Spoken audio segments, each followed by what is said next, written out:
In PR, as in most things, timing is everything, which is why PR people love embargoes. It gives them the opportunity to set up stories in advance, provide journalists and media outlets with all the footage, photo opportunities and interviews they need, all timed to roll out on a particular day. One of the interesting questions is, why do media agree to such embargoes? And the real answer to that is that in many cases they don't. But in reality, embargoes normally work pretty well. It means that all of the key journalists are all working from the same starting line, and it's giving media outlets and the journalists themselves an opportunity to prepare their stories and pull all their material together well in advance. But how might you react if you know that a major news outlet is already planning a story on your issue or on your product? How might that affect the rollout of the rest of your campaign? Let's look at what the Seven Network had planned for a story around a major new anti-tumour compound called EBC46 on their flagship program Sunday night. For 130 million years, the rainforests of North Queensland have survived predators and disease. Now, the natural chemicals that have protected them are the subject of intense scientific research. And if two Australian scientists are correct, one of those chemicals could have the power to destroy cancer cells. As you're about to see, in trials on dogs and cats, aggressive tumours are just vanishing. So Seven had been given exclusive access and an agreement was in place for their story to go to air on the Sunday night. But clearly the heat will have gone out of that story by Monday morning.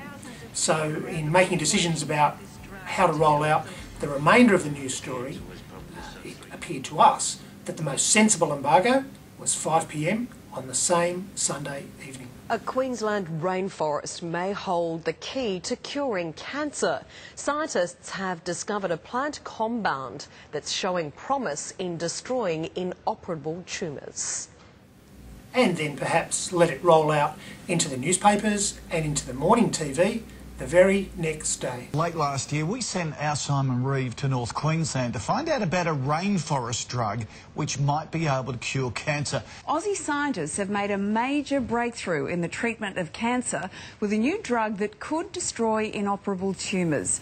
The aim is for all of the media networks to come out the other side feeling good about their opportunity with the story. You've got to show the network that you've got the embargo agreement with that you've helped protect that embargo, but you've got to show the other networks that you've been fair to them in giving them access to talent and other materials.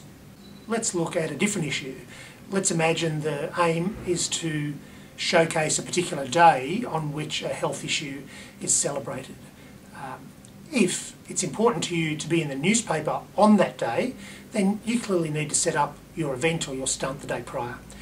If the main focus is about broadcast media, then you can afford to do that stunt or that event on the day itself. A more typical strategy, and one that we've recently employed with our good friends at Guide Dogs New South Wales ACT, is to set up the major event on the day, but to provide some photo opportunities and some interview opportunities in the lead up to for those media that need a bit of notice.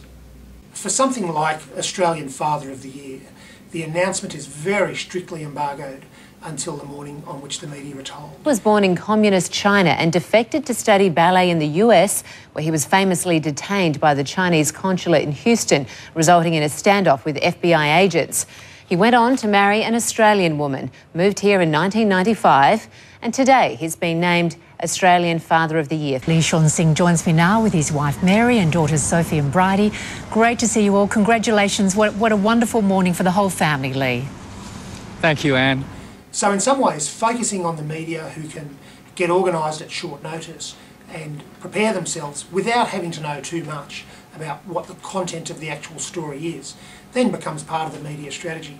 And with Australian Father of the Year, it's very much about those live crosses to the morning TV networks to try and maximise those national branded opportunities.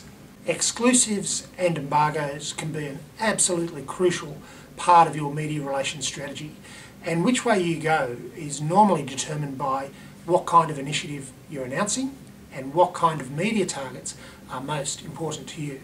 So if you want to find out a bit more about any of the projects we've talked about in this blog, go to palin.com.au, or if you want to email me directly, my email is down the bottom of the screen.